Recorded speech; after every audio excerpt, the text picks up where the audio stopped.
Hello, darlings. You've all heard of Marilyn Monroe. Some of you know Bridget Bardot. Well, now it's time for the Cognac Show. Limousines drinking the finest champagne, wearing furs, dazzling diamond jewelry. A girl can't complain. I live the upscale life, dining in the finest restaurants, eating the best caviar for free. And no matter how much I enjoy myself, they can't.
Hello, darlings.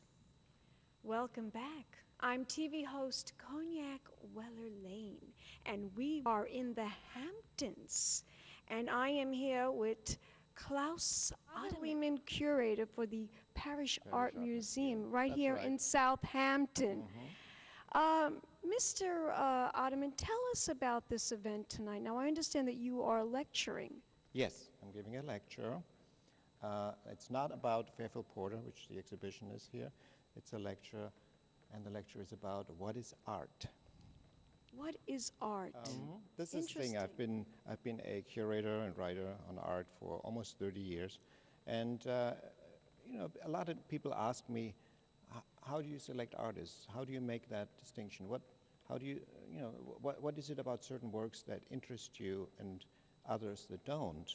So I was thinking about that, and I came up kind of with a list of criteria that works for me, because although art is extremely personal and subjective, it's a very personal experience, you do have to have some kind of guidelines. Everyone does. I mean, obviously, you just can't take a paintbrush and do something on a canvas. There must be something more to it than that, right? Yes, yeah, that's true. So I'll be talking about that, and probably talking more about what is not art than what is art, which is a little easier.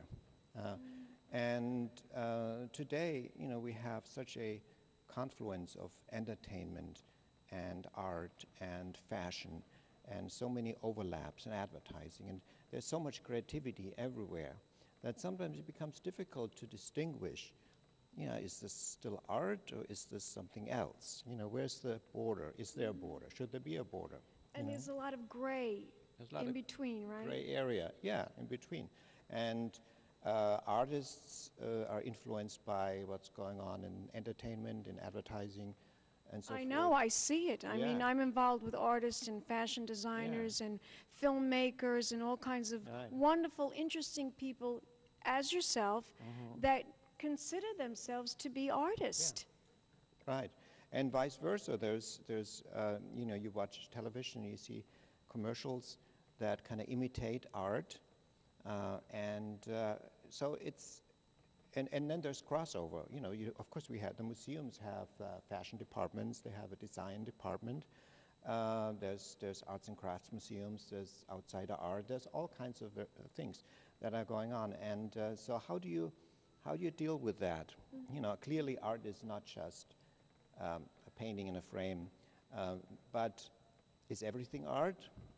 Is everyone an artist or not? So I happen to be kind of an idealist, more conservative in a way, and I do believe that there's something very special about art. Art is the only truly autonomous form of creativity. There's no function to art.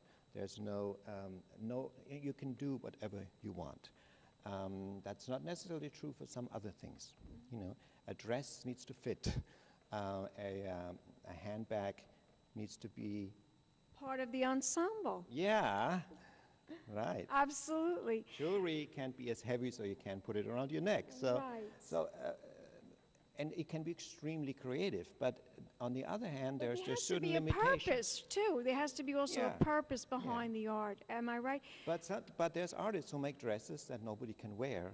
There's artists who make handbags that weigh a ton, nobody can carry. I think it's an interesting question. And I'm not lecturing in the sense that I'm saying, oh, I'm the only one knowing what is art and what is not art. But interpretation of what you think art really is. And just to have people, think a little bit about what does it mean, when they take out their Murakami Louis Vuitton bag, or the Murakami designed bag, and figure is, well, am I actually carrying a work of art around with me, or is it really just a handbag, even though it's a rather expensive one? Where does your love of art come from? What made you want to become influenced and inspired by art? Well, as I will also talk about in my lecture, art is one way of trying to bring meaning to life. Art, just like religion, just like science, like many other areas, philosophy, is trying to make meaning out of our life. I mean, there's questions that cannot be answered, and we all are trying to figure out how can we make life meaningful when we don't really understand why we are here and what happens next. So, and I personally think that art is one of the best ways of creating meaning and trying to make meaning out of your life. And art can kind of, it's as I said, it's a very personal experience. If a work of art speaks to you, it can be a beautiful thing, and it can take you out of your everyday life, and it kind of can bring meaning to and you. Happiness to you. And happiness, yeah. What made the difference for you as a child? I mean, when did you decide that you wanted to be involved in this? Well, it didn't happen quite that early, I have to say. And I studied philosophy, so I was always really interested in these bigger questions of the human condition and meaning and so forth. But then I became interested in art, and what I like about art, just like music, it is the immediacy. You can approach art without having to read a book in advance. You don't need any change lives. I do too. I think you're a very fascinating gentleman. I really do, by the way. And I would like you to tell my audience, we're going to close this interview, but I want you to tell my audience a little bit more about this room. I see that there's a lot of beautiful paintings in this room. You're responsible for all the paintings in this room. Yes, it's an exhibition that I put together. And this is an exhibition of a very important figurative painter named Fayetteville Porter, who lived only a stone throw away from this museum in Southampton. And this is an exhibition about the creative process. It's an exhibition where we're showing his works, but we're showing different stages of his work. Because when he passed away in the 70s, a lot of work remained in his studio that was never finished, and it had never been seen. And we were given all this as a gift to the museum. So I took it out of storage to show how an artist works.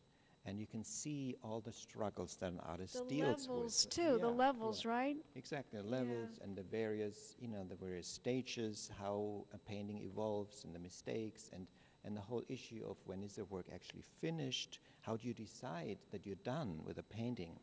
Not an easy thing, often I know a lot of artists say, I'm not finished yet, I'm not finished, I cannot show you, I cannot show it to you yet, it's not finished. And there's some famous incidents of artists that, that had sent works out, that were put into exhibitions, they were sold, they go to a collector's home, and the collector gives a party, and the artist comes, and next thing he knows, the artist is there painting on his painting, because he still thinks it's not finished. That is truly hysterical, it really is. Fascinating gentleman. I want you to tell my audience, if they want to find out more information about the museum, the Parrish Art Museum here in Southampton, Yes. where can they go on the internet for that? Well, there's a website, parrishart.org, I believe, or you just Google it if that's not correct. We have a very nice website, and we have our entire collection on the website. And so you can anytime you can visit, you can see reproductions of the works, and of course you should come to the museum and see the exhibitions. There's nothing And like seeing works of art be informed, be entertained, Yes, right? and have an experience. And have a true experience in Right. art. Tell my audience, what is your website? Do you have a website? I do have a website, Thank you very much for klausottman.com. taking the time out to talk to us. You're very welcome. Yes. And we will be back in a moment, darlings, with more celebrity interviews. Keep watching. And fabulously dressed to impress. One of a kind girl. This has been a Crybaby Productions, darlings.